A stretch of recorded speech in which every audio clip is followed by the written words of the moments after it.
नमस्कार। सरकारी पॉलिटेक्निक भुज के मैकेनिकल इंजीनियरिंग डिपार्टमेंट में आपका स्वागत है। कंप्यूटर एडेड मैन्युफैक्चरिंग कैम्प के अंतर्गत हम 5 यूनिट हमारे जो हैं उसमें से जो पहला यूनिट है fundamentals of computer aided manufacturing, इसके बारे में थोड़ा स्टडी करेंगे। इसमें कुल मिला के 4 टॉपिक्स हैं और उसको 4 घंटे में पढ़ना है और एग्जाम में 10 मार्क उसके वेटेज दिया गया है। तो पहला टॉपिक है कैम, मतलब कंप्यूटर मैन्युफैक्चरिंग, उसका कंसेप्ट और डेफिनेशन समझना है।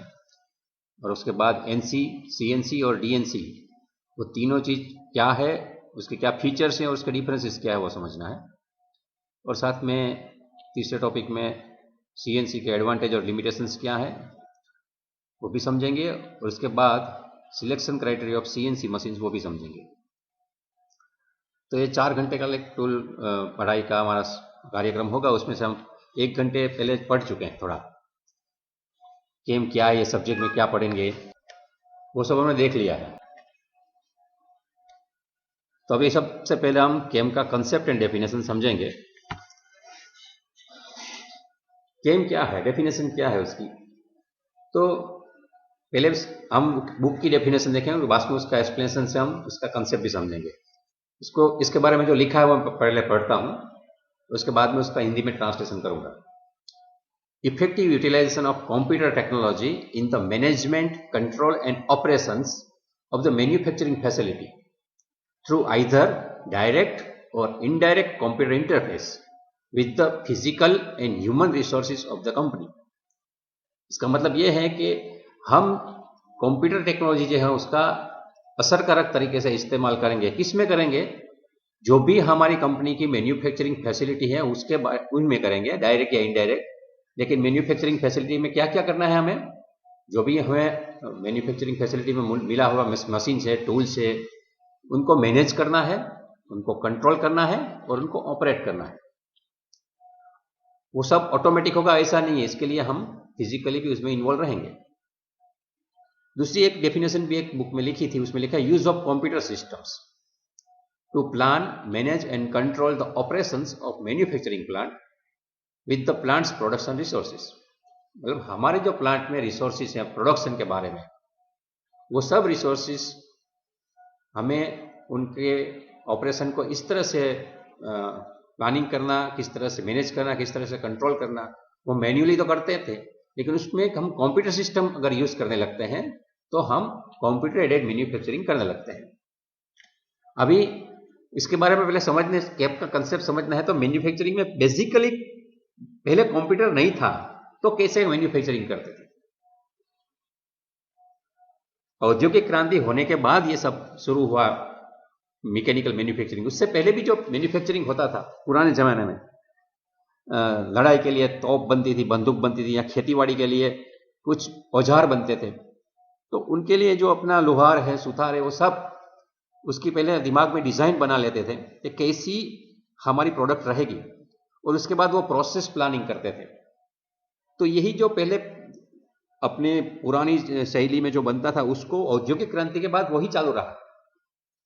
तो सबसे पहले जो भी चीज बनाती थी वो पहले इंसान अकेले सोचता था, या उसके जो कस्टमर्स होते थे, राजा महाराजा, बड़े व्यापारी, उनके साथ डिस्कस करके या अपनी अंदरूनी सूझ से बना देते हैं। डिजाइनिंग करना या उसके ड्राइंग बनाना ऐसा कंसेप्ट नहीं था पुराने जमाने। लेकिन उसके बाद जब औद्योगिक क्रांति होने के बाद ड्राइंग बनाने का कंसेप्ट आएगा, तो ड्राइंग मिलने के बाद जो फैक्ट्री वाले थे मास प्रोडक्शन करने लगे थे, क्योंकि पहले मास प्रोडक्शन का कंसेप्ट नहीं था। मास प्रोडक्शन में ये सब जरूरत पड़ता है, मैन्युफैक्चरिंग। तो ड्राइंग मिलने के बाद वो प्रोसेस प्लानिंग करते थे, कागज के ऊपर बैठ के, सोच के, लिख के। उसके बाद कौन से टूल चाहिए, कौन से इक्विपमेंट चाहिए, वो सब सोचते थे, उसका जुगाड़ करते थे सब। उसका परचेस करना, अरेंज करना, शार्पनिंग करना, जो कुछ भी करना है। उसके बाद प्रोडक्शन का शेड्यूल बनता था कि कौन से मशीन पे कौन सा जॉब बनेगा, कौन सा टूल कब यूज करेंगे। जैसे एक चेयर भी बनानी होती है, सुथार अपने घर पे हाथों से बनाता है, हैंडीक्राफ्ट से बनाता है, तो भी उसके पास सब टूल्स होते हैं, करवत होती है, आरी होती है, हथौड़ी होती है, छीनी होती है, सब होता है। तो कौन सी चीज कौन से किसके बाद यूज करना उसको मालूम होता है, वो रियल टाइम में काम करता है। वो कोई प्लानिंग नहीं करता है, उसको लगा यहाँ बीच में मुझे ये आ रहा है तो हाथ में वो खिली भी ठोक देगा और वो कुछ भी कर देगा। तो रियल टाइम प्लानिंग चलता है, वो अपने अंदरूनी सूझ से करता है। लेकिन जब मशीन पे काम करना है तो मशीन को कोई सूझ नहीं होती। तो जो भी टूल इक्विपमेंट आ जाने के बाद उसका प्रोडक्शन शेड्यूल बनता है कि सबसे पहले कौन से मशीन पे लगाना है, ये बंद देने के बाद कौन से मशीन पे लगाएंगे, कौन सा टूल आएंगे, वो सब कुछ शेड्यूल करना पड़ता है और उसके बाद प्रोडक्शन होने लगता है। मतलब पहले प्रोसेस प्लानिंग, बाद में टूलिंग इक्विपमेंट, बाद में प्रोडक्शन शेड्यूलिंग, उसके बाद में प्रोडक्शन। और प्रोडक्शन करते हैं उस वक्त अगर हमारे कुछ पैरामीटर्स जो डिजाइन में दिए थे, ड्राइंग में दिए थे, वो मैच नहीं होते हैं, तब क्वालिटी कंट्रोल करनी। तो 5 एक्टिविटी मिला के ट्रेडिशनल मैन्युफैक्चरिंग होता था। अभी हमें क्या करना है, कंसेप्ट ऑफ केम समझना है। तो ट्रेडिशनल मैन्युफैक्चरिंग अगर आपको ये 5 सिस्टम समझ में आ गई हैं तो उनमें आपको सब में कंप्यूटर एडेड आगे लिख देना है। Computer aided process planning, computer aided tooling, computer aided process scheduling, computer aided production, computer aided quality control. और इसी को हम कंप्यूटर एडेड मैन्युफैक्चरिंग बोलेंगे। 5 चीज याद है। सबसे पहले CAPP आएगा। आप को भी पूछा जाता है क्या भाई CAPP क्या है, तो बेसिकली वो प्रोडक्शन प्लानिंग है, लेकिन अगर कंप्यूटर एडेड आ गया उसमें अगर मटेरियल रिक्वायरमेंट प्लानिंग और टूलिंग वाला आ गया। CAS मतलब कंप्यूटर एडेड शेड्यूलिंग। इसके बाद है प्रोडक्शन, जिसमें CNC आता है और रोबोट्स आता है। और 5वीं चीज है क्वालिटी कंट्रोल, उसमें भी कंप्यूटर एडेड क्वालिटी कंट्रोल। तो बेसिकली जो कंसेप्ट है केम का, तो हम जो कन्वेंशनल मैन्युफैक्चरिंग करते थे अगर वो आप समझते हो तो उसमें मैं कंप्यूटर का इस्तेमाल कैसे करूंगा ताकि मुझे कुछ समय में भी बचाव कर सकूं, कुछ क्वालिटी इंप्रूव कर सकूं, कुछ प्रोडक्टिविटी बढ़ा सकूं। क्योंकि कंप्यूटर डालेंगे तो खर्चा होगा, स्किल भी चाहिए, लेकिन उसका कुछ ना कुछ फायदा है। तो केम का फायदा क्या है वो ध्यान में आना चाहिए।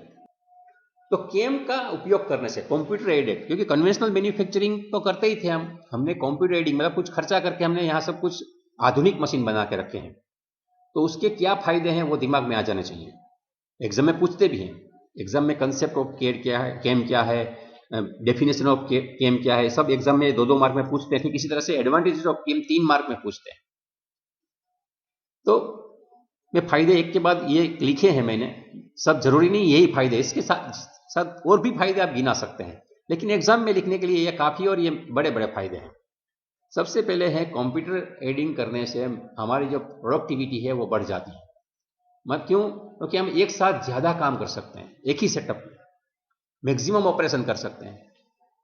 एक वर्कर काम कर रहा है तो समझो ड्रिलिंग कर रहा है तो वो ड्रिलिंग ही कर सकेगा, और दूसरा उसमें कोई दूसरा आदमी आके काम नहीं कर सकता है। जो एक्सपर्ट है वहां वो समझो कि कोई दूसरा होल करना है।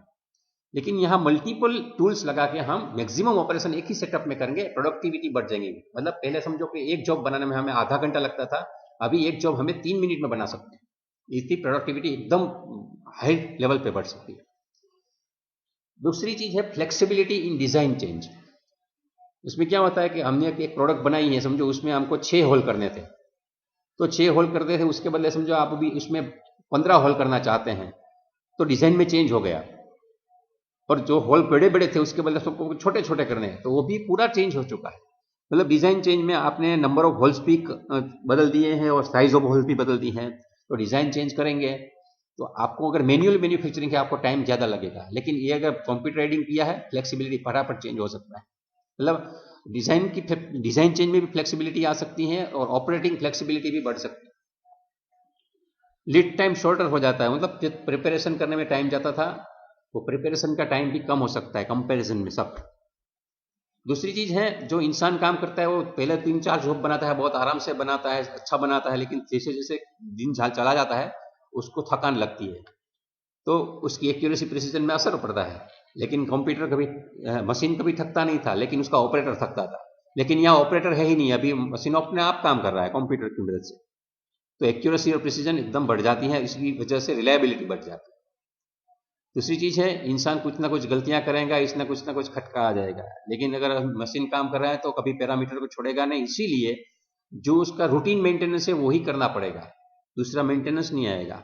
और रीवर्क, क्योंकि हमने कुछ मेजरमेंट इंसान ने बनाया है, लेगा कुछ ना कुछ प्रॉब्लम होगा, size over size under size हुआ है, डेप्थ कुछ कम ज्यादा आ गई है, तो फिर से उसको जॉब लगाना पड़ेगा, रीवर्क करना पड़ेगा। लेकिन इसमें रीवर्क भी करना नहीं पड़ेगा। मतलब ये सब बड़े बड़े फायदे प्रोडक्शन में होते हैं। और उसके साथ साथ अगर आप मालिक हैं तो आपको फायदा क्या है, आप मैनेजमेंट से कंट्रोल करते हैं पूरा प्रोडक्शन, तो आपको मैनेजमेंट में फायदा हो जाएगा, क्योंकि इंसानों को मैनेज करना थोड़ा डिफिकल्ट है, मशीनों को मैनेज किया जा सकता है, क्योंकि मैन पावर भी कम हो जाती है कंप्यूटर ट्रेडिंग की मदद से। ये मैंने एडवांटेज लिखा नहीं है यहाँ, मैन पावर कम हो जाती है, जो लेबर प्रॉब्लम है वो कम हो जाते हैं। मतलब मैनेजमेंट कंट्रोल क्या है अगर वो समझते हैं आप, तो वो सब फायदे एक साथ आ जाते हैं। और इसके साथ साथ हाई स्पीड मशीनिंग पॉसिबल है। हम इंसान हैं, हाई स्पीड मशीनिंग में अपनी मर्यादाएं आ जाती हैं, कितना भी प्रयास करें कुछ स्पीड से ज़्यादा काम करेंगे, अपने कान को तकलीफ हो सकती है, आंखों को तकलीफ हो सकती है, सेफ्टी को तकलीफ हो सकती है, हैजार्डस एनवायरनमेंट की भी तकलीफ हो सकती है। लेकिन यहाँ कंप्यूटर ट्रेडिंग की मदद से अगर हम काम करेंगे, मशीन चलाएंगे, तो स्पीड भी बढ़ा सकते हैं और दूसरे पैरामीटर्स को भी आसानी से कंट्रोल कर सकते हैं, और हैजार्डस एनवायरनमेंट का भी मशीन अपने आप हो जाएगा। तो ये केम का कंसेप्ट एंड डेफिनेशन, और हम केम का एडवांटेज देख लिया। अभी दूसरा टॉपिक है एनसी, सीएनसी और डीएनसी, उनके कंसेप्ट, फीचर्स और डिफरेंसेस समझने हैं। तो उनमें सबसे पहले हम एनसी के बारे में समझेंगे। एनसी मतलब न्यूमेरिकल कंट्रोल, सीएनसी मतलब कंप्यूटराइज्ड न्यूमेरिकल कंट्रोल, और तीसरा था डीएनसी मतलब डायरेक्ट न्यूमेरिकल कंट्रोल। ये तीन सिस्टम केम में आती है। उनके कंसेप्ट क्या है, उनके फीचर्स क्या है और डिफरेंसेस क्या है, वो समझना है। तो सबसे पहले हम एक एक को समझते हैं। सबसे पहले हम एनसी के बारे में समझेंगे। इसमें भी पहले इंग्लिश में जो डेफिनेशन लिखी है वो मैं बोलता हूँ, उसके बाद नीचे थोड़ा 2-3 स्टेटमेंट लिखा है वो भी समझेंगे, उसको मैं हिंदी में समझाऊंगा। एनसी की डेफिनेशन ऐसी है बुक में, the control of operation of machine tools by a series of coded instructions called the program which consists of mainly of alphanumeric characters. Alphanumeric characters मतलब numbers and letters. इसका मतलब है कि जो मशीन टूल्स मतलब जिसके ऊपर हम टूल लगाते हैं, जॉब लगाते हैं और स्पीड, फीड और डेप्थ की मदद से उसके मटेरियल रिमूवल का काम करते हैं, उनको मशीन टूल्स बोलते हैं। तो उनके जो ऑपरेशंस हैं उनको हमें कंट्रोल करना है प्रोग्राम की मदद से। प्रोग्राम क्या है? इंस्ट्रक्शन है, वो एक लिस्ट बनता है इंस्ट्रक्शन का, और वो इंस्ट्रक्शन कोड के फॉर्म में दी जाती है। तो सीरीज ऑफ कोडेड इंस्ट्रक्शन, जैसे हम किसी को बोलते हैं चलो नीचे के प्रोग्राम क्या है, तो मैं कभी काफी बताता हूँ कि समझो कि आप टूथब्रश का एक कोई प्रोग्राम बनाना चाहते हैं, ऑटोमेटिक टूथब्रश, तो आप क्या उसको बोलेंगे, चलो ओपन द पेस्ट, ढक्कन खोलिए। उसके बाद दूसरी सूचना क्या देंगे, ब्रश हाथ में लीजिए, ब्रश को बाद में इसको साफ कीजिए, उसके ऊपर पेस्ट लगाइए, बाद में पेस्ट का मंथन दीजिए और बाद में ब्रश को आप घीसिए। तो मतलब ये सीरीज ऑफ कोडेड इंस्ट्रक्शन है। उसमें कुछ उधर उधर कर देते हैं तो ये चलता नहीं है। सीरीज वो एकदम लॉजिकल सीक्वेंस में होनी चाहिए, और उसके साथ साथ वो कंप्यूटर समझ सके ऐसी भाषा में होनी चाहिए, इसीलिए उसको कोडेड बोला है। जैसे मैंने काफी बार बताया है कि कोई भी इंस्ट्रक्शन है अगर मशीन को समझाना है तो उसको पहले सिखाना पड़ता है, और वो सीख चुका है कि मैं इतनी भाषा समझूंगा, तो उतनी भाषा वो समझ के हम उसको आदेश देंगे तो उसका पालन करेगा, और वो लॉजिक की सीक्वेंस में होना चाहिए। मैंने काफी बार आपको समझाया है कि कोई भी सीरीज ऑफ इंस्ट्रक्शन है, मैं आपको किसी के लड़के को बोलूंगी चलो खड़े हो जाओ, तो आप खड़े हो जाते हैं। मैं बोलता हूँ क्डी डोंट डुमडी डोंट, तो आप खड़े रह के देखेंगे क्या सर आपने बोला, मुझे समझ में नहीं आया, क्योंकि आपको ये इंस्ट्रक्शन मिली, आपकी समझ में नहीं आया। तो आपको समझ में आया, खड़े हो जाओ, आपको समझ में आया तो आप खड़े हो गए, लेकिन मैंने बाद में जो कुछ बोला इधर उधर का वो आपको समझ में नहीं आया, तो वो कोडेड इंस्ट्रक्शन आपके पल्ले नहीं पड़ी। ठीक इसी तरह से उसको समझ में आना चाहिए। दूसरी बात है वो लॉजिकल होना चाहिए। मैंने आपको बोला चलो खड़े हो जाओ, आप खड़े हो गए, बाद में बोला चलो दाहिना पैर ऊपर उठाओ, तो आपने उठा लिया। बाद में बोलता हूँ बायां पैर भी ऊपर उठाओ, तो आप बोलते सर ये नहीं हो सकता। क्यों? क्योंकि मैं एक ही पैर पे खड़ा हूं, दूसरा पैर ऊपर उठाऊंगा नीचे गिर जाऊंगा, तो ये लॉजिकल इंस्ट्रक्शन भी नहीं है। तो सीरीज ऑफ कोडेड इंस्ट्रक्शन है जिसको हम प्रोग्राम बोलते हैं। तो हम आपको भी अगर कोई इंस्ट्रक्शन देते हैं तो उसमें भी इधर उधर का कुछ इलॉजिकल बात करते हैं, आप समझते हैं, फिर भी इलॉजिकल इंस्ट्रक्शन को मानते नहीं है। आपको मैं बोलूं चलो आप सो जाओ, सो गए, बाद में आपको बोलता हूं आंखें खोलो, तो आप आंख खोलते हैं, सोते सोते आंख खोलते हैं। बाद में आपको बोलता हूं चलो नीचे से धूल उठाओ और आंख के ऊपर डालो, तो आप बोले सर ये मेरी आंख खराब हो जाएगी। आप आंख बंद करके धूल डाल सकते हैं, समझो, लेकिन आंख खुली रख के बोलूंगा तो ये इलॉजिकल इंस्ट्रक्शन है, it is a self destruction mode में चला जाता है। मशीन को पता नहीं है मैं किससे डिस्ट्रक्ट हो जाता हूं, इसलिए उसको कभी कभी जो ऐसी इंस्ट्रक्शन देते हैं उसको वायरस बोला जाता है। ठीक है, हम प्रोग्रामिंग नहीं सीख रहे हैं, हम एनसी कंट्रोल सीख रहे हैं। लेकिन हमारे जो मशीन है, control of operation of machine tools, तो मशीन टूल्स में कितने ऑपरेशन होते हैं वो पहले मालूम होना चाहिए। वो भी दिखाऊंगा कौन कौन से ऑपरेशन होते हैं। तो ये एनसी है, कंप्यूटर न्यूमेरिकल कंट्रोल नहीं है। हम मशीन को कंट्रोल कर रहे हैं, लेकिन वो कंप्यूटर से नहीं हो रहा था। वो किससे हो रहा था? अल्फा न्यूमेरिक कैरेक्टर है। प्रोग्राम बनाते थे, लेकिन प्रोग्राम अल्फा न्यूमेरिक, एबीसीडी होता है, अल्फा मतलब अल्फाबेट्स लेटर्स, और नंबर्स मतलब 1 2 3 4 से लेकर 0 तक, 0 से 9 तक। इनके मदद से हम कोई सूचना बनाते हैं तो उसको हम अल्फा न्यूमेरिकल कैरेक्टर बोलते हैं। और वो इसमें याद रखिए कंप्यूटर का यूज नहीं हो रहा है, ये प्रोग्रामिंग है, फिर भी कंप्यूटर नहीं है। इसकी एक कैरेक्टरिस्टिक है, ये प्री प्लान्ड और प्रेडिक्टेबल प्रोग्रामिंग है। आपको प्रोग्रामिंग में भी प्रकार होते हैं, कुछ रियल टाइम प्रोग्रामिंग होता है, दूसरा है एडेप्टिव प्रोग्रामिंग होता है। आजकल आर्टिफिशियल इंटेलिजेंस का चल रहा है, मतलब वो इंटेलिजेंट प्रोग्रामिंग भी होता है। तो ये कंप्यूटर की मदद से पॉसिबल है। न्यूमेरिकल कंट्रोल है, इसलिए मतलब उसका वो प्रोग्राम पहले से करना है, और वो प्रेडिक्टेबल प्रोग्राम है। आपने एक बार प्रोग्राम देख लिया तो मशीन में क्या होगा वो पता है, लेकिन इसमें कुछ भी गड़बड़ी आ गई आप उसको कुछ कंट्रोल नहीं कर सकते। और सबसे पहले उसको 1948 में शुरू किया गया, ऐसा माना जाता है इतिहास में, कि यूएस एयरफोर्स ने कुछ अपना काम युद्धों में किया था। उसका मैन्युफैक्चरिंग जो एयरफोर्स के लिए, मतलब विमान के लिए चाहिए पार्ट्स को बनाते थे। इसकी छोटी सी हिस्ट्री मैंने यहाँ लिख के रखी, हिस्टोरिकल डेवलपमेंट। मतलब सबसे पहले मशीनिंग इंडस्ट्रियल रिवोल्यूशन होने के बाद 15वीं सदी में शुरू हुई, तो सबसे पहले मशीनिंग शुरू हुआ। उससे पहले हम लोहार से काम करवाते थे, मतलब वो गर्म करना, तोड़ना, पीटना, सब वेल्डिंग कुछ नहीं था, मशीनिंग भी नहीं था। गर्म करके जोड़ना या अपने हाथों से करना, मेटलर्जी था, लेकिन वो अलग तरीके से चलता था। ये हमें बुक में पढ़ाया जाता है। एंशिएंट टेक्नोलॉजी क्या थी क्या नहीं थी उसके बारे में कुछ अलग अलग राय सब लगते हैं, वो हमारे स्कोप में नहीं, इसलिए हम इसके विषय में नहीं जाएंगे कि मशीनिंग पहले होता था या नहीं होता था। लेकिन ये हमें जो बुक में बताया गया है या मॉडर्न हिस्ट्री में जो पढ़ाया जाता है, वो मशीनिंग ऑफ मेटल वो स्टार्टेड इन 15th सेंचुरी। इसके बाद वो एकदम बेसिक लेवल पे था, लोग प्रयोग कर रहे थे, लेकिन उसको डेवलप होते होते कॉमन लोगों तक उसका फायदा पहुंचने में 250-300 साल लगे। 18वीं सदी में औद्योगिकीकरण हुआ और प्रोडक्शन टाइम मशीन टूल्स शुरू हुए। और 20वीं सदी में जो टेलर, FW टेलर है, उनके मतलब जो कुछ कंसेप्ट दिए थे मैनेजमेंट में, उसकी वजह से बहुत टूल मेटल आई गई। टूल मेटल में क्या रखना चाहिए, कि कौन सी मेटल से क्या कट ज़्यादा हो सकता है, वो रिसर्च करके उसने सब डाला। इसी की वजह से टूल की लाइफ बढ़ने लगी, क्योंकि जब तक टूल कब टूट जाएगा वो पता नहीं है, तब तक थोड़ी तकलीफ रहती है। तो उसके बाद automatic production machine start, screw machine, transfer machine, assembly line, ये सब मुझे लगता है आप 5वें सेमेस्टर में पढ़े हैं ME3 में। वो सब क्या है, उसमें केम का यूज करते हैं, प्रीसेट टॉगल स्विचेस आती थी, अपने आप वो डायरेक्शन बदल लेते थे। तो ये सब ऑटोमेटिक मशीन था। ये भी सब प्रोग्रामिंग वाले मशीन नहीं था। प्रोग्रामिंग में क्या करना है, प्रोग्रामिंग में ऑर्डर देने वाला कोई होना चाहिए। तो प्रोग्रामेबल ऑटोमेशन में सबसे पहला एनसी शुरू हुआ। एनसी के बाद उसमें कंप्यूटर भी लगा, बाद में पीएलसी भी आया, रोबोट्स भी आए। तो लेकिन इस हिसाब से हिस्टोरिकल डेवलपमेंट हुआ। तो टूल, मशीन टूल, उनमें कौन कौन से ऑपरेशन होते हैं, तो ये जो कुल मिला के मैंने कुछ लिखे हैं 66 ऑपरेशन, वो सब हमें स्विच ऑपरेट करने आना चाहिए। और ये जो स्विच हम ऑपरेट करते थे ऑपरेटर के हिसाब से, वो अभी कंप्यूटर ऑपरेट करने लगे। कोई भी मशीन टूल है तो उसको स्टार्ट करने की स्विच होती है और स्टॉप करने की स्विच होती है। तो हम उसको उंगली दबाते हैं, स्टार्ट करते हैं, उंगली दबा के बंद करते हैं, कुछ ना कुछ होता है।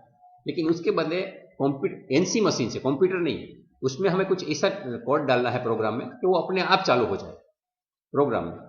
उसके बाद है स्पिंडल की स्पीड, वो कितने आरपीएम के घूमता है, 200 आरपीएम पे घूमता है, 400 आरपीएम पे घूमता है, कितना आरपीएम है उसका, लेथ का चक कितनी स्पीड से घूमेगा, वो भी हम वहां गियर बॉक्स को चेंज करके चलाते थे। लेकिन वहां अभी हमें कंप्यूटर का कोड डालना है, कंप्यूटर का डालना है या एनसी में दूसरा प्रोग्रामिंग करता है तो वो करना है, मतलब ऑटोमेटेड फंक्शन ये है। उसके साथ से हम क्या करते थे, तो टूल जो है उसकी टिप को निश्चित जगह पे उसको लाना होता है। वो हम उसको पहिए घुमाते हैं सब और वो आ जाता है, हमने काम किया है। तो अभी हमें प्रोग्राम करके ऐसा करना है कि वो अपने आप आ जाना चाहिए। हमारा प्रोग्राम में हमें क्या लिखना है ताकि जहां टूल चाहिए वहां वो मूव पहुंच आ जाए।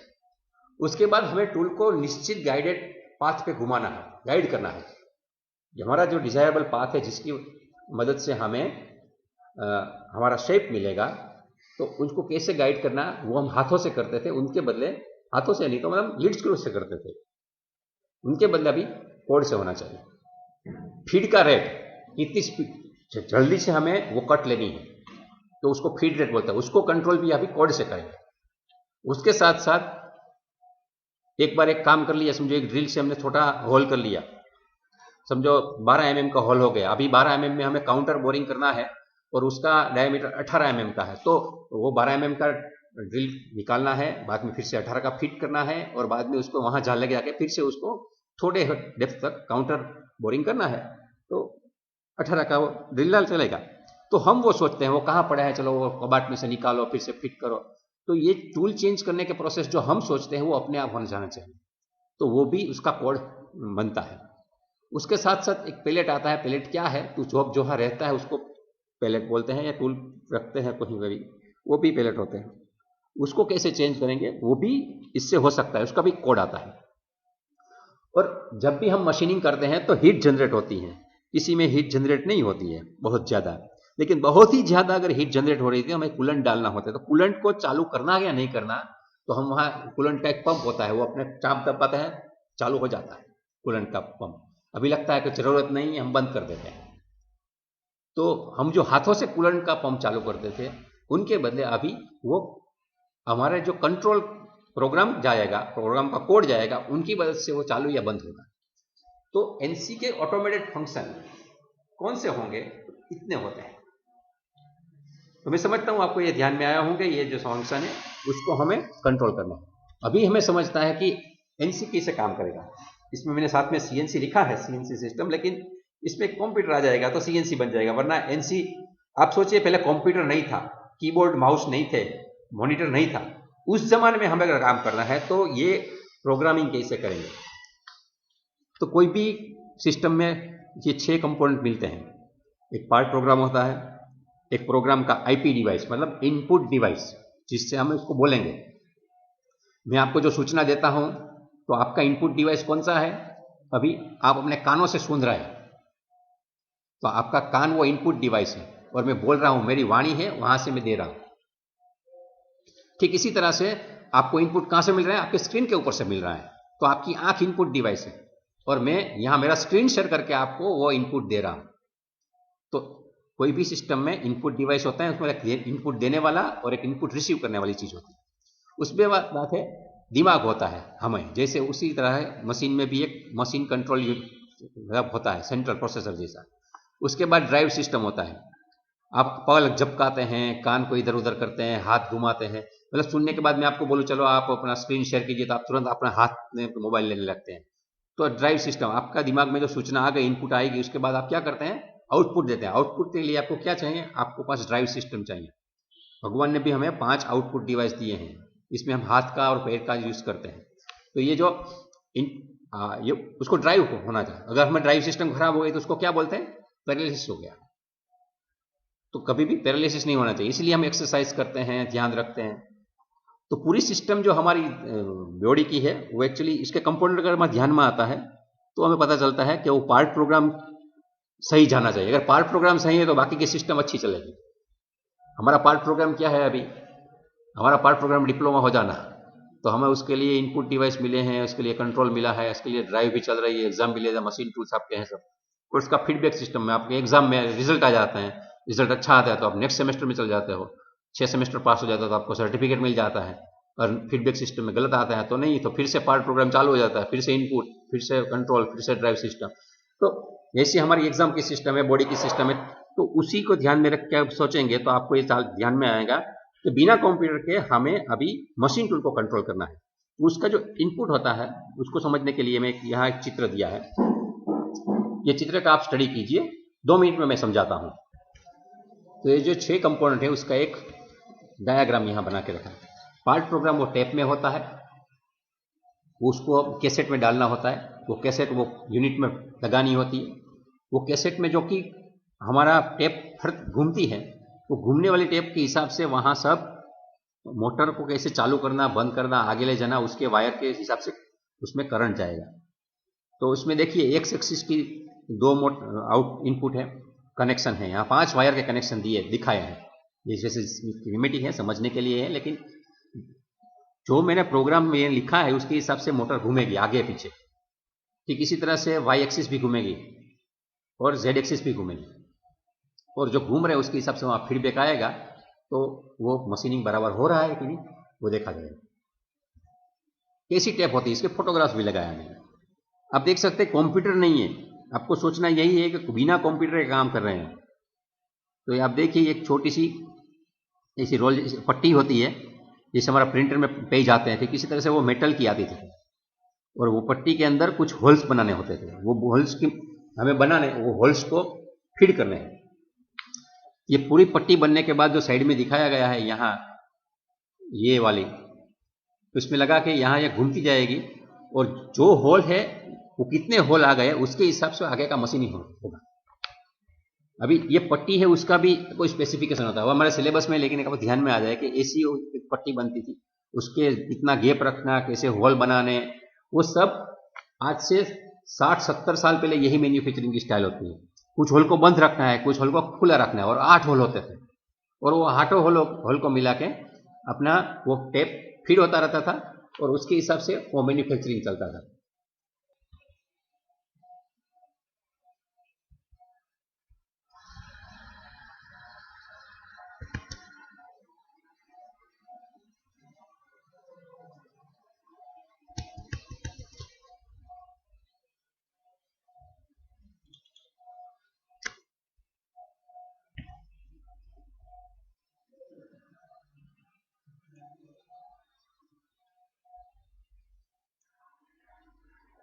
अभी यहाँ जो आप देख रहे हैं ये पूरा एनसी मशीन से कंट्रोल होने वाला मशीन चल रहा है, मशीन टूल चल रहा है। यहाँ जो कुछ भी घूम रहा है एकदम हैवी ड्यूटी है, और सब कुछ घूम रहा है। वो ये बाजू में घूम रहा है वो टूल है, उसमें से टूल भी सिलेक्ट कर लेगा वो अपने आप, और ये मास मैन्युफैक्चरिंग हो रहे हैं सब पार्ट्स एक के बाद, इसमें कोई इंसान काम नहीं कर रहा है। तो ये जो एनसी मशीन से होने वाला एक पुराना, मतलब हिस्ट्री में दिया गया है, ऐसी टेप होती थी। ये टेप के अंदर सब रखना होता था, और ये सब कबाट में वायरिंग से होता था कनेक्शन उसका। ये ऐसे बड़े बड़े कबर्ड होते थे, उसमें वो टेप लगा के उसके वायरिंग रखते थे, और जो कोड होते थे और सबको इसे बिठाते थे, उनके जो फायदे हैं समझाते थे कि आपको ये करना है। तो ये सब इंजीनियर काम करते थे वहां, जब से मैन्युअली होता है, ये सब मैन्युअली हो रहा है। तो ये जो मैन्युअली काम करते हैं, उसने लॉक किया, अनलॉक किया, ये सब कितने 3 लोग काम कर रहे हैं, उसके बदले हमने एक ही मशीन बना दिया, वो अपने आप सब चेंज हो जाएगा, एक ही इंसान आ गया। वो जो मेन इंजीनियर था वो 3 वर्कर का ध्यान रखता था, उसके बदले वो अपने आप यहाँ प्रोग्राम बना रहा है, वो सब लिख रहा है, शेड्यूलिंग कर रहा है। यहां शेड्यूलिंग करके उसके ऊपर से वो टेप बनाएगा। टेप बनने के बाद टेप के कोई ऑपरेटर होते हैं, तो मुझे कितने होल करने हैं, कितने होल नहीं करने हैं, उसका पूरा वो वहां ऑपरेशन लिखेगा, और बाद में उसके हिसाब से ये ऑपरेटर को देगा। ये जो ऑपरेटर है वो टेप छापती है, ये कोड के हिसाब से ये टेप बनाने का मशीन है, यहाँ होल बनाती है वो हर एक जगह पे। जैसे मैंने पहले टेप बताई थी, वो टेप ऐसे ही नहीं बनती, उसके लिए भी आपको ऑफिस में एक टाइपराइटर जैसा मशीन आता था। सब कुछ हो जाने के बाद उसको ऑपरेट करना है और शांति से काम करना है। 4-5 दिन लगते थे उसमें। कोई छोटा मोटा पार्ट बनाना है तो उनकी एक टेप बना दी, और धीरे धीरे वो टेप छाप रही है। टेप छापने के बाद ऐसी पूरी एक कैसेट बन जाएगी। बन जाने के बाद वो उसमें से वो निकाल के जो इंजीनियर है उनको दे देगी। इससे कैंची से काटनी होती है, और वो जो है इंजीनियर को दे देती है। वो लेने के बाद ये अभी हमारे प्रोग्राम जो इनपुट डिवाइस है उसमें लगाता है, ऐसे जैसे लगानी होती थी। तो पूरा प्रोग्राम कहाँ है अभी के टेप में, और ये टेप उसने लगा दी और इसको धीरे धीरे घुमा दिया। ये मशीन से घूमता है, बाद में इसने मशीन चालू कर दिया। अभी ये टेप घूमेगी, वो घूमती जाएगी और उसमें से जो कोड है वो रीड होके मोटर ऑपरेट होगी। उसके पूरा अलग पैनल में वायरिंग होता है बैकग्राउंड में, वो भी अभी दिखाता हूं। ये आगे पीछे थोड़ी थोड़ी होती रहती हैं, पूरी रिवाइंड नहीं होती है, मतलब उसकी कुछ मर्यादाएं हैं। लेकिन आप सोचिए आज से 70-80 साल पहले हमारे जो पूर्वज थे उसने कितनी मेहनत करके काम करा। अभी हम टच स्क्रीन से काम करते हैं, हमारे ध्यान में नहीं आता है, लेकिन ऐसी बड़ी बड़ी होती है, इसमें इसका साथ उसका कनेक्शन होता है और ये पैनल को खोल के इसमें सब यहाँ उसके कंट्रोल लगे हुए हैं। वहां जितने होल है उसके हिसाब से कौन से वायर में से करंट पास होगा और किसमें से पास नहीं होगा वो सब यहाँ लगा हुआ था। और इसके हिसाब से हमारा पूरा जो बड़ा लेथ होता है, मिलिंग मशीन होता है, ये काम करता है। ये स्पीड लेगा, फीड देगा, या कूलेंट चालू करेगा, बंद करेगा, टूल अपने आप चेंज करेगा। ये जो सब कुछ है वो सब वो छोटी सी टेप है उसके ऊपर है। तो पहले ये मशीन चलाने में 8 आदमी, 10 आदमी, 15 आदमी लगते थे, वो थक जाते थे, उसको साथ अथापची करनी पड़ती थी। उसके बदले ये मशीन घूमता रहेगा और ये मशीन घूमता है उसके हिसाब से अपने आप ऑटोमेटिक मैन्युफैक्चरिंग वाला, प्रोडक्टिविटी बढ़ेगी। देखिए टूल भी अपने आप आ गया और ये स्लो मोशन में चलता था, लेकिन फास्ट में देगा, फटाफट एक साथ 4, 5, 10, 15 लगा देते हैं और अपना ये मशीन चलता रहता है। उसको मेंटेनेंस करना भी आसान नहीं है, उसको समझना भी आसान नहीं है, एकदम स्किल आदमी चाहिए। उसमें एक ही होल अगर आपने गड़बड़ी कर दी है तो आपने जो टूल सिलेक्ट करना है, समझो 10 mm का, उसके बदले बड़ा हो जाएगा। और आपने डिजाइन भी चेंज करनी है। समझो आपने वो बोला कि आपने ये बना दिया है, उसमें होल 10 mm का है, उसके बदले 25 mm का करना है, तो कैसे करेंगे? तो 10 mm से 25 mm करना वो आसान नहीं है, पूरी की पूरी टेप फिर से बनानी पड़ेगी और रियल टाइम में चेंज नहीं हो सकता है। एक बार प्रोग्राम चालू हो गया, टेप लग गई, बाद में आपको लगा कि मैंने गलत डिजाइन की है, तो आपको प्रोडक्शन स्टॉप करना पड़ेगा। ये देखिए कितने लोग काम कर रहे हैं अभी।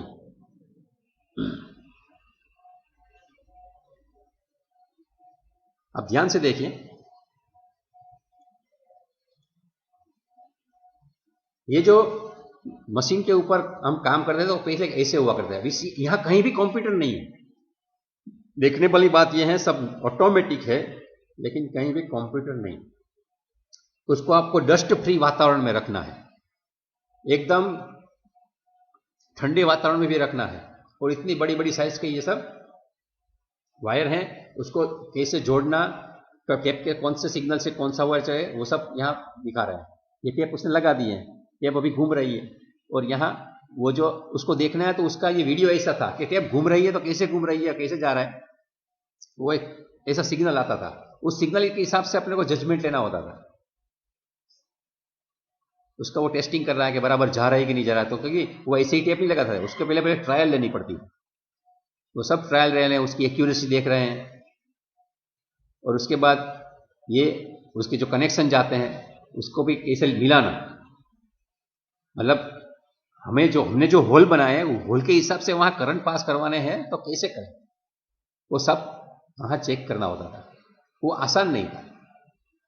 तो अगर आपको पूछा जाए कि उसके फायदे क्या, तो आज के जमाने में कोई फायदे नहीं है, लेकिन उस जमाने में अगर आपको एनसी मशीन के फायदे माने तो बहुत ही फायदे होते थे। आपकी एक्यूरेसी एकदम परफेक्ट आती थी, रिपीटेबिलिटी भी इतनी अच्छी थी कि आप वही डायमेंशन रिपीट होते थे और इसकी वजह से आपके जो भी पार्ट बनते थे एकदम रिलायबल होते थे और उस जमाने में मास प्रोडक्शन होता था। और ये सब डेवलपमेंट दूसरे विश्व युद्ध की वजह से हुआ है कि सबको जीतना था, सबको ज्यादा मशीनें बनानी थी, ज्यादा बंदूकें बनानी थी, ज्यादा बम बनाने थे। तो ये सब देख लें, डायल गेज सब गेज चेक कर रहे हैं सब। तो टेप घूमती है ना, उसके गैप भी सही होने चाहिए, उनके अंदर जो वायरिंग किया है वो भी एकदम महीन और परफेक्ट होना चाहिए, शॉर्ट सर्किट नहीं होनी चाहिए। ये सब देख के वो मेजरमेंट करके क्वालिटी से काम करते थे। ड्राइंग से लेके बैठते थे, ड्राइंग लेके ये सब पार्ट इसको मैच कराते थे और मैच कराने के बाद उसको वहां घुमाते थे। आसान नहीं।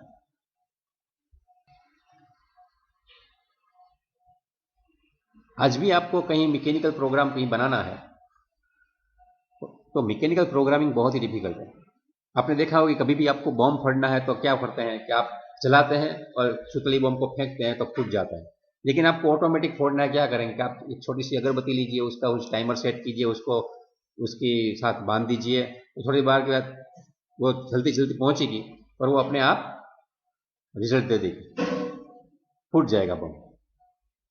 तो ठीक इसी तरह से एक छोटा सा बम भी फोड़ना है जो तो डिस्ट्रक्टिव काम है, उसके लिए भी आपको मैकेनिकल प्रोग्राम करना डिफिकल्ट है, आपको इसमें कंप्यूटर यूज नहीं करना है। तो ये तो पूरे आपको एकदम क्रिटिकल पार्ट बनाना है। कितने इंजीनियर लगते हैं, तो आपको इसमें स्किल्ड मैन पावर चाहिए। मैं दिखाने का मतलब ये है कि आपको अगर एनसी की प्रोग्रामिंग करनी है तो ये टेप बनाना और उसके साथ जो जुड़े हुए पुर्जे हैं मशीन के, उसके वायरिंग है, वो करने के लिए आपको स्किल्ड मैन पावर चाहिए और बहुत ही ध्यान से काम करना पड़ेगा। लेकिन इसमें अगर आपने एक भी गलती की है, आप उस गलती को रोक नहीं सकते हैं। तो आप देख सकते हैं जैसा हमारा डायग्राम है एकदम सिंपल है, लेकिन डायग्राम के हिसाब से फैक्ट्री नहीं चलती ऐसे, वो ब्लॉक डायग्राम है। आपको ऐसी स्किल से काम करके सोल्डरिंग करके पूरी सर्किट बनानी पड़ेगी। कौन सा होल है वो खुला होगा, उसके हिसाब से कौन सा करंट जाएगा और उसके हिसाब से कौन सी मोटर कितनी घूमेगी, वो सब कुछ वहां चेक किया जाता था।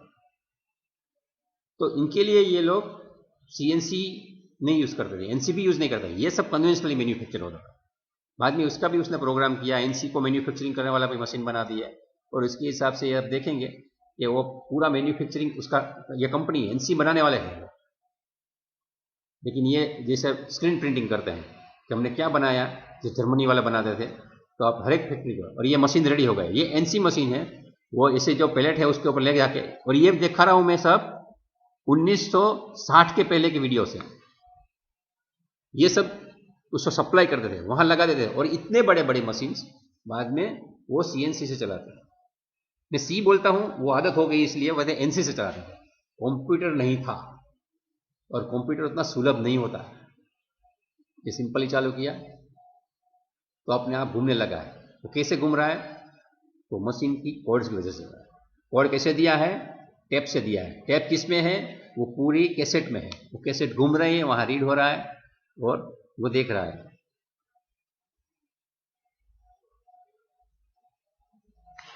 ठीक है, टेप घूमती है, उसके हिसाब से ये मशीन घूम रहा है। तो आप देख रहे हैं यहां ये जो ये पैनल है, पैनल में सीएनसी था, एनसी था, ऐसी पैनल में वो था। इंजीनियर को वो देखना होता है उनके साथ उसका कनेक्शन बराबर है कि नहीं, बाकी वो घूमता रहेगा और वो देखता रहेगा। कहीं पे अगर गड़बड़ी है तो मशीन को स्टॉप करना है, लेकिन फिर भी ये कुछ रिमूव करना है तो अपने हाथ से भी करता रहता है, ऑब्जर्व करता रहता है। यहाँ लिखा है नेक्स्ट पोजीशन, तो नेक्स्ट पोजीशन पे जाएगा, इंस्पेक्शन भी हो जाएगा। ये सब प्रयास होते रहते हैं। तो आपको एग्जाम में जो पूछा जाता है एनसी मशीन क्या है, उनके फायदे क्या हैं, उनकी मर्यादाएं क्या हैं और उनके उपयोग क्या है। इसके साथ साथ एक ये भी पूछा जाता है उसके कंपोनेंट क्या है। तो ये अगर आप थोड़ा ध्यान से समझेंगे, कंसेप्ट लाएंगे, तो आप जो बुक खरीदते हैं वो बुक पढ़ेंगे तो आपको पूरा विजुअलाइज हो जाएगा।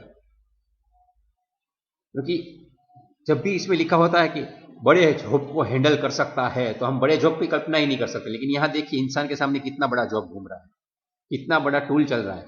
ये सबको कंट्रोल करना आसान नहीं है, लेकिन ये अभी आसानी से हैंडल हो रहा है। और ये सब ये मैकेनिकल टेप की वजह से हो रहा है, ये सब कुछ कंप्यूटर की मदद से नहीं हो रहा है। तो एनसी मतलब न्यूमेरिकल कंट्रोल, और न्यूमेरिकल कंट्रोल के जो प्रोग्रामिंग आपको सिखा रहे हैं सर, आपके लैब, आज लैब भी है, लैब में भी आपको बताएंगे। पहले सीएनसी मशीन तो उसके स्पेसिफिकेशन है, सब आपको पढ़ाएंगे, लेकिन जो प्रोग्रामिंग सिखाएंगे वो आप टेप यूज करते उसमें भी चल सकता है। लेकिन वो टेप को भी क्या किया हमने, टेप को रिप्लेस करके हमने डिजिटल टेप बना दिया है। तो पहले के जमाने में एक प्रोग्राम को स्टोर करने के लिए इतनी बड़ी एक रील की जरूरत पड़ती थी, और रील को हम स्टोर करने के लिए कबाट में रखना पड़ता था। लेकिन आज के जमाने में सीएनसी के बाद हम एक छोटी सी पेन ड्राइव में पूरी फैक्ट्री के सब प्रोग्राम रख सकते हैं। मतलब स्टोरेज की स्पेस कम हो जाती है कंप्यूटर की मदद की वजह से। दूसरी बात है, आप एक टेप की कॉपी दूसरी बार अपने आप नहीं बना सकते। आपको फिर से टेप बनाने के लिए उसकी डुप्लीकेटिंग मशीन नहीं होती थी, फिर से आपको मैकेनिकल ही अपने आप बनाना होता था। और जो भी इंस्ट्रक्शन चेंज करनी है, होल की साइज चेंज करनी है, टूल चेंज करना है, वो चेंज करके आप रिप्रोड्यूस करते थे। लेकिन अभी आपको क्या करना है, एक प्रोग्राम है, उसका कॉपी पेस्ट किया, उसको खोल के आपने जो लाइन है लाइन पे चेंज कर दिया, आपके प्रोग्राम मॉडिफाई हो चुके हैं। मतलब आप कंप्यूटर की मदद से जो भी मशीन है ऑपरेट करते हैं, तब उसकी फ्लेक्सिबिलिटी ये हो जाती है। जैसे इतनी बड़ी बड़ी पैनल है, इतने होल बनाने हैं, तो इंसान करेगा थक जाएगा, लेकिन ये मशीन ने अपने आप बना दिया एनसी प्रोग्रामिंग की मदद से। तो जो रिपीटेटिव टास्क है, मोनोटोनस टास्क है, थक जाने वाले टास्क हैं, कभी लगता है ये कभी खत्म ही नहीं होगा, इतने टीडियस टास्क है, ये सब टास्क एनसी की मदद से होने लगे और औद्योगिक क्रांति सफल हो गई। ये इतने होल होते हैं, देखिए आप पॉइंट टू पॉइंट जा रहा है, तो कोई इंसान नहीं घुमा रहा है, वो प्रोग्राम के हिसाब से जाएगा, अपने आप जाएगा दूसरी जगह। वो जो कंट्रोल कर रहा है वो उसको कंट्रोल नहीं कर रहा है, वो टैप को ही कंट्रोल कर रहा है।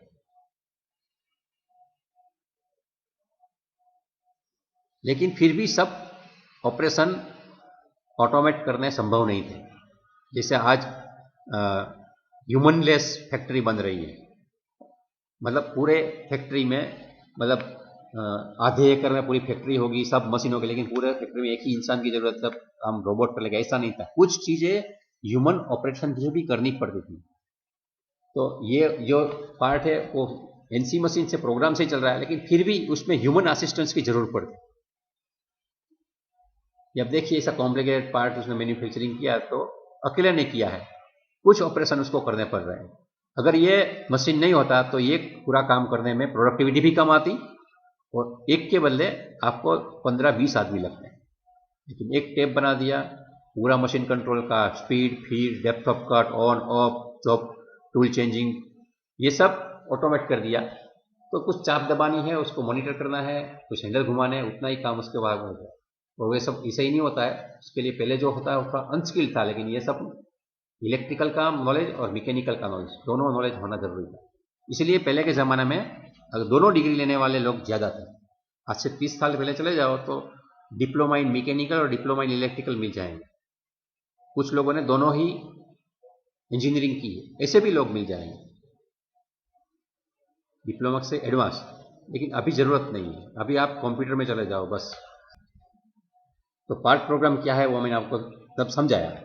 इसके साथ साथ दूसरे जो पार्ट है इनपुट डिवाइस, तो इसमें भी पंच टेप रीडर थी, मैनुअल डाटा इनपुट था, कीबोर्ड से भी डालते थे, और मैग्नेटिक टेप रीडर आती थी। इसके साथ जो मेन है मशीन कंट्रोल यूनिट, जो टेप रीड करके जो मैसेज जाता है, वो जो सब एकदम मायाजाल बना रहे थे वायरों की मदद से, उसमें क्या होता है, तो जो भी टेप में जो कोड आता है तो उसको पहले रीड करता है, उसका मतलब निकालता है। उसके बाद जो मतलब निकलता है, उसके बाद वो सोचता है कि मुझे इसमें टूल चालू करना है, मशीन चालू करना है, बंद करना है। अगर चालू है तो उसमें मुझे कौन सी एक्सिस घुमानी है, आगे ले जाना है, पीछे ले जाना है, गोल गोल घुमाना है या हेलिकल घुमाना है, वो सब इंप्लीमेंट करेगा एमसीयू। उनके बाद वो फीड देगा, स्पीड बढ़ाएगा, वो सब कुछ करेगा, और कभी कभी कूलेंट भी चालू करेगा। तो एमसीयू ये काम करता है। इसके बाद आप समझ लीजिए कि उसमें इलेक्ट्रॉनिक हार्डवेयर होता है। तो इलेक्ट्रॉनिक हार्डवेयर जो है उसकी मदद से जो कन्वर्ट होता है, उसमें ये मोटे मोटे पार्ट के नाम लिखे हैं कि tape reader, data buffer, signal output channels to machine, और फीडबैक चैनल, जो वहाँ क्या हो रहा है उसका फीडबैक भी आएगा, और उसकी सीक्वेंस जो है उसको भी कंट्रोल करने वाला भी चाहिए, और उसके कंट्रोल पैनल्स चाहिए। तो ये सब उसमें एलिमेंट्स आते थे। बाद में ड्राइव सिस्टम होती है, जो आया तो उसको मतलब लोड लिस्ट घुमाना, कितना घुमाना, तो वो ड्राइव सिस्टम, वहाँ मोटर चलती है, और बाद में वो मशीन टूल्स आगे पीछे होते रहते हैं, और फिर फीडबैक सिस्टम लगती है। तो आपने, मैं आपको जो वीडियो बताया उसमें सब के सब ये 6 के 6 पार्ट कंपोनेंट एनसी के हैं, वो चल रहे थे। तो generally feedback system is not used in NC machine. NC machine में फीडबैक मशीन यूज नहीं करते थे, वो ओपन लूप रखते थे। फीडबैक के लिए वो खड़े खड़े देखते रहते थे, उसके हिसाब से मशीन में ऑपरेटर की जरूरत पड़ती थी। मतलब बहुत ही लो लेवल का फीडबैक सिस्टम रहता था, हाई लेवल का फीडबैक नहीं था, इसलिए इंसान की जरूरत पड़ती थी। एनसी मशीन कहाँ कहाँ यूज होता है, तो मैंने नीचे लिखा है एनसी से वो मिलिंग मशीन चलाते थे, ड्रिलिंग, बोरिंग, लेथ, ग्राइंडर, पंच, प्रेस, वेल्डिंग, इंस्पेक्शन, कोई भी मशीन होता था, मशीन टूल, उनके साथ वो कंट्रोल पैनल लगा के वो टेप रीडर बना के मशीन चलाते थे, सबके सब। और कौन कौन से जॉब बनवाते थे, तो component have the complex sets. मतलब जब भी आपको पूछा जाता है कि एनसी मशीन की एप्लीकेशन क्या है, तो आपको लिखना क्या है कि एनसी मशीन नीचे दिए हुए मशीन में यूज करते थे और उनकी मदद से इतने प्रकार के जॉब बन सकते थे या बन सकते हैं, अभी भी बना सकते हैं, लेकिन अभी मतलब नहीं है कंप्यूटर के ज़माने में। Components having the complex shape, मतलब एकदम जिसका फीड स्पीड हम हाथों से नहीं देख सकते वो बनाते थे। Parts are to be made in small batches, छोटे छोटे जत्थों में बनाने होते थे, उसके लिए था। सेटअप्स आर न्यूमेरिकल लेकिन कॉस्टली, मतलब जिसको सेट करने में बहुत ही ज़्यादा समय लगता था, ऐसे जो कुछ भी जॉब थे उसमें भी ये एनसी का यूज़ करते थे। जिसमें रिपीटेबिलिटी और एक्यूरेसी चाहिए ऐसे जॉब बनाते थे, जिसमें डिज़ाइन चेंजेस ज़्यादा करने पड़ते थे, तो उसके लिए भी ये लोग एनसी यूज़ करते थे। टैब बना लेते थे, दूसरी टैब बनाने उस जमाने में उसको ज़्यादा वक्त लगता था, लेकिन हमें लगता है, लेकिन उनको तो लगता था बहुत अच्छा हो गया, चलो फटाफट बना लेंगे। और जिसमें इंस्पेक्शन ज़्यादा लगता था वो भी जॉब है, उनके लिए भी ये लोग एनसी यूज़ करते थे, क्योंकि वो जो भी बनाएगा परफेक्ट ही बनाएगा, इंस्पेक्शन में नहीं करो तो चलता। और जो भी एक्सपेंसिव पार्ट और जिसमें बहुत ही ज़्यादा मेटल रिमूव करनी थी, उसमें भी ये लोग एनसी यूज़ करते थे। तो कुल मिला के हम बोल सकते हैं कि एनसी के एडवांटेजेस क्या है। तो मतलब वो सिंपल से कॉम्प्लेक्स पार्ट की ज्योमेट्री को बना सकते हैं, प्रोडक्टिविटी एकदम बढ़ सकती है। क्यों? सेटअप टाइम कम हो गया, उसका टाइम बच गया, और वर्क पीस हैंडलिंग भी कम हो गया। टूल चेंजिंग जो करना था वो भी हम नहीं कर रहे, मशीन कर रहा है, तो वो भी टाइम कम हो जाता, प्रोडक्टिविटी बढ़ गई। इन्वेंटरी मतलब जो चाहिए वो भी कम हो जाती है, इतने कबाड़ की जरूरत नहीं पड़ती, ये सब सामान कहाँ रखेंगे। मशीन यूटिलाइजेशन अच्छा रहता था, मतलब जितने भी है वो पूरे दिन चला सकते थे आप। पहले क्या होता था, इंसान आया तो ही चलता, वरना बंद रहता था, ऐसा नहीं। सेटअप टाइम में ज़्यादा टाइम जाता था, इसलिए कि वो मशीन यूटिलाइजेशन नहीं होता था। और एक्यूरेसी रिपीटेबिलिटी तो सवाल ही नहीं। और मशीन मैन्युफैक्चरिंग फ्लेक्सिबल हो गया था, डिज़ाइन चेंज जो भी हो वो एडेप्ट हो जाता है, तो उसकी वो एडवांटेजेस थी। लिमिटेशन क्या है? तो लिमिटेशन आप बोल सकते हैं कि उसके एकदम लगाना भी खर्चे वाली चीज़ है, रनिंग कॉस्ट भी हाई है, मेंटेनेंस कॉस्ट भी बहुत ही ज़्यादा है, और अगर आपने मशीन एक दिन भी बंद रखा तो बहुत ही महंगा पड़ता है, डाउन टाइम। और बहुत ही स्किल पर्सन चाहिए हार्डवेयर और सॉफ्टवेयर के लिए। सॉफ्टवेयर में क्या था, पट्टी बनाना वो सॉफ्टवेयर था, हार्डवेयर क्या था, उसका जो मतलब वायरिंग करना वो हार्डवेयर था, उसके लिए स्किल वर्क और कंडीशन एनवायरमेंट चाहिए। ये उसके साथ सीएनसी के जो फायदे हैं इसमें हम लिख सकते हैं लिमिटेशन में, कि रिपीटेबिलिटी नहीं कर सकते थे, उसकी कॉपी करना आसान नहीं था, ये सब उसकी लिमिटेशन में मर्यादाएं हैं। तो कुल मिलाकर समरी देखें, आज का लेक्चर थोड़ा ज़्यादा हो गया 5 मिनट, दूसरे लेक्चर में आपको जाना है, लेकिन आपकी समरी में कर देता हूँ कि एनसी सिस्टम है, उससे हम काफ़ी मशीन के फंक्शन और उसकी मूवमेंट्स कंट्रोल कर सकते हैं। दूसरी चीज़ है, वो उस ज़माने में जो हाई प्रोडक्शन रेट थे और कंसिस्टेंट क्वांटिटी और क्वालिटी चाहिए थी, उनके लिए भी वो एनसी का विकास हुआ है। और जो हमारी प्रोग्रामिंग इंस्ट्रक्शन थी टेप में, वो आउटपुट सिग्नल में कन्वर्ट होती हैं, और उसकी मदद से ये मशीन की जो ऑपरेशन है, स्पिंडल की स्पीड है, टूल का सिलेक्शन है, टूल की मूवमेंट है, और कटिंग फ्लूइड का फ्लो है, वो सब कंट्रोल होगा। ये आपको नीचे जो एक एग्जाम्पल फिगर दिखाई गई है, आप इतना भी ड्रॉ करते हैं तो आपको 4 में से हम 1 मार्क दे देते हैं कभी कभी। कि basic components of NC machine में क्या है, प्रोग्राम होता है टेप में, उससे मशीन कंट्रोल यूनिट में डालना होता है, और मशीन कंट्रोल यूनिट में से जो सिग्नल जाते हैं उसके हिसाब से प्रोसेसिंग इक्विपमेंट पूरा चलता है, और प्रोसेसिंग इक्विपमेंट्स में फीडबैक आता है, उसके हिसाब से मशीन कंट्रोल हम करते हैं। आज हम यहाँ तक रखते हैं, अगली बार मिलेंगे तो हम एनसी के बाद जो सीएनसी और डीएनसी है उनके बारे में थोड़ा अभ्यास करेंगे। एनसी अगर आपको समझ में आ गया है तो उसके बाद सीएनसी आसान है, और डीएनसी उससे भी आसान है, क्योंकि इसमें थोड़ी सी कंप्यूटर वाली टेक्नोलॉजी और नेटवर्क वाली टेक्नोलॉजी हमें डालनी है। तो पूरी ये सब्जेक्ट की मैटर है, आपको समझ में आ जाएगी। ये लेक्चर देखने के लिए बहुत बहुत धन्यवाद।